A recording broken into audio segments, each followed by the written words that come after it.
Gunung Nago di Pauh Limo, nampak nan dari Kampus Sunan, tolong jawe salam dari Ambo, Firman Wanipin, walau kita nak berjawe tangan, Assalamualaikum warahmatullahi wabarakatuh. Waalaikumsalam warahmatullahi wabarakatuh. Bapak Ibu, para pemirsa Cilote Wanipin, dimanapun Anda berada hari ini, pada sore hari yang cerah ini, kita bersama dengan narasumber kita yang luar biasa, yaitu beliau adalah anggota DPRD Provinsi Sumatera Barat 2009-2014 dan juga beliau adalah Ketua APBMI Provinsi Sumatera Barat. Di samping saya adalah Bapak AM Tauhid, Haji Muhammad Tauhid. Selamat sore Bang Tauhid. Selamat sore Wanipin. Iya, saya pemanggil beliau Abang. Karena kalau saya panggil Bapak nanti beliau cepat tua. Ini abang saya, Bang Tauhid. Bang Tauhid, terakhir kita ketemuan 4 bulan yang lalu. Ya. Di mana hari itu kita sempat membahas terkait dengan persoalan nasib perusahaan buruh apa namanya Bang? Perusahaan bongkar muat yang ada di Pelindo. Pelabuhan Teluk Bayur. Di Pelabuhan Teluk Bayur. Dan tentunya saat itu saya mendengar bahwa Bang Tauhid mau ketemu dengan Gubernur Sumatera Barat ketika kita bertemu pertama, Bang. Ya. Dan sampai sekarang gimana, Bang, kondisinya? Iya. Apa sudah bertemu dengan Pak Gubernur atau sama sekali tidak ketemu hari ini? Silakan, Bang Tauhid. Ya, makasih Wanipin. Ya. Kalau permasalahan APBMI itu khususnya di Pelabuhan Teluk Bayur, pada saat itu saya lupa tanggal ya, saya diundang dan beberapa pihak ke kantor Gubernur Sumatera Barat. Yang menandatangani undangan adalah Gubernur sendiri. Pada saat itu kami hadir, di situ ada Pelindo, ada GM Bukit Asam, ada KSOP Teluk Bayur, dan beberapa kepala dinas yang dipimpin oleh Asisten 2 Kantor Gubernur Sumatera Barat bersama Biro Ekonomi, Biro Perekonomian Biro Perekonomian dan beberapa kepala dinas lainnya, seperti Kepala Dinas Perdagangan, Kepala Dinas Perhubungan dan lain-lain. Sangat kita sayangkan pada saat itu gubernurnya tidak ada. Gubernur nggak ada gubernur. Seharusnya yang mengundang gubernur. Nah, gubernur seharusnya hadir, kita bisa menyampaikan unek-unek dengan gubernur langsung ya, karena seorang bawahan seperti asisten dan segala macam itu kan tidak bisa mengambil satu keputusan. Betul. Jadi kita diundang rapat tapi gubernurnya tidak ada. Nah, inilah yang kita rasakan pemimpin di Sumatera Barat pada saat-saat ini ya. Jadi tentang APBMI ya, mudah-mudahan dengan pemerintahan Republik Indonesia yang baru, Pak Prabowo dan jajarannya ke bawah bisa membina pengusaha-pengusaha swasta, khususnya swasta lokal, dari kekejaman, dari kezoliman yang dilakukan oleh BUMN. Nah, mudah-mudahan di pemerintahan Pak Prabowo ini bisa BUMN dibina, bisa hidup, bukan dibinasakan seperti yang terjadi sekarang. Nah, insya Allah pada tanggal 31 Oktober yang akan datang sampai 4 November, kami APBMI akan melakukan rapat kerja nasional di Bali. Mungkin di saat itu para petinggi-petinggi perhubungan dan Pelindo bisa hadir dan kita bisa bicarakan bersama-sama bagaimana nasib pengusaha-pengusaha, khususnya pengusaha swasta lokal dimanapun berada di wilayah Republik Indonesia. Itu. Dan hari ini kondisi pengusaha bongkar muat asal Kota Padang, Sumatera Barat gimana kondisi terakhir, Bang? Nah, masih sama walaupun masih sama seperti yang dulu. Ya. Walaupun beberapa waktu yang lalu pihak dari subholding Pelindo sudah melakukan pertemuan dengan kita. Nah, mudah-mudahan apa yang kami bicarakan kemarin tentang kerjasama antara perusahaan bongkar muat dengan badan usaha pelabuhan bisa terrealisasi sesuai dengan PP nomor 31 tahun 2020 dan Peraturan Menteri Perhubungan nomor 59 tersebut. Mudah-mudahan bisa dilaksanakan. Nah, inilah nanti puncaknya pada saat Rakernas APBMI 31 sampai 4 November di Bali. Di Bali ya. Mudah-mudahan Rakernas menghasilkan sebuah keputusan ya Bang ya, yang tentunya keputusan ini akan memiliki dampak kepada perusahaan bongkar muat lokal.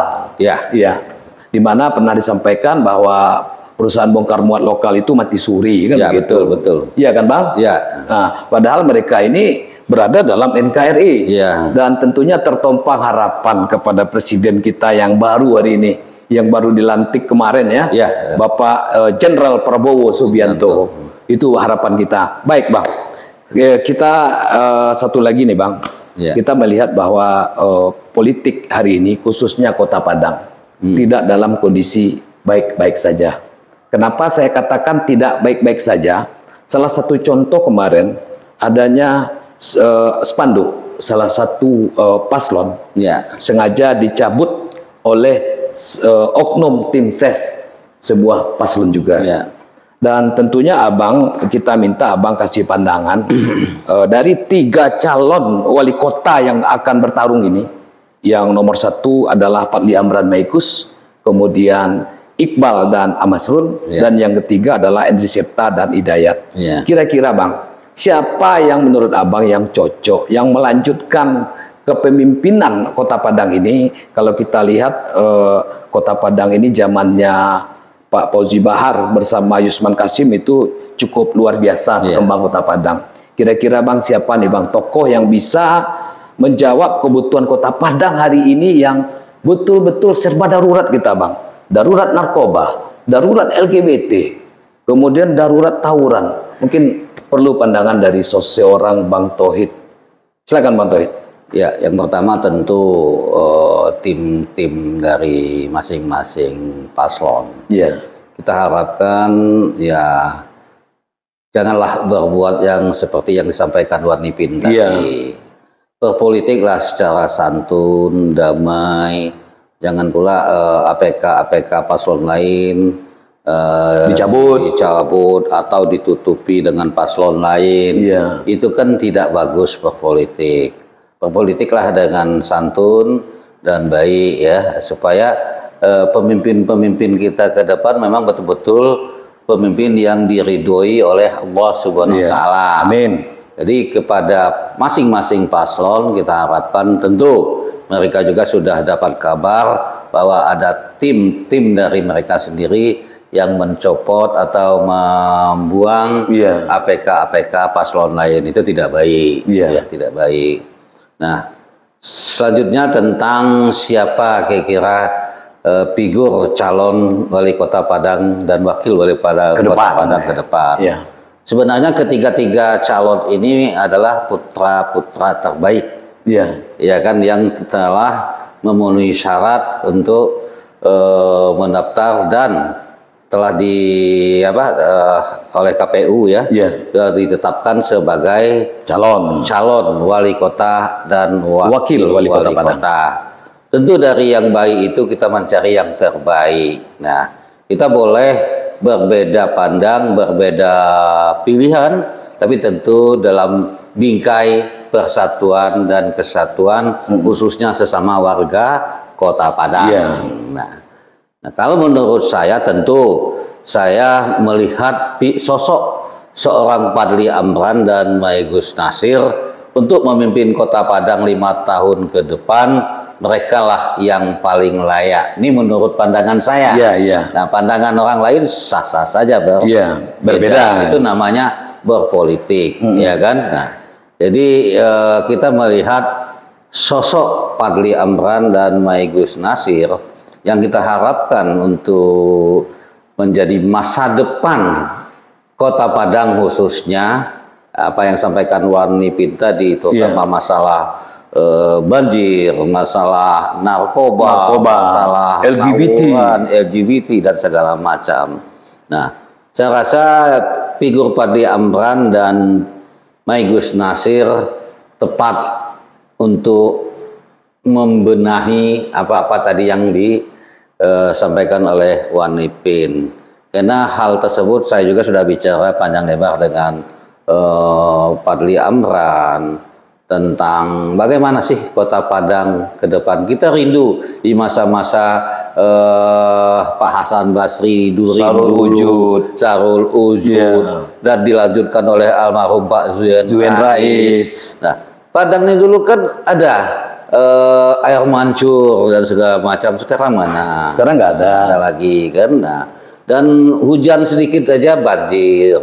Nah, saya masih ingat dulu waktu Fauzi Bahar wali kota Padang, dia minta bantu sama saya untuk memperjuangkan anggaran normalisasi Batang Marasi dan Banda Lurus dari APBD Provinsi Sumatera Barat.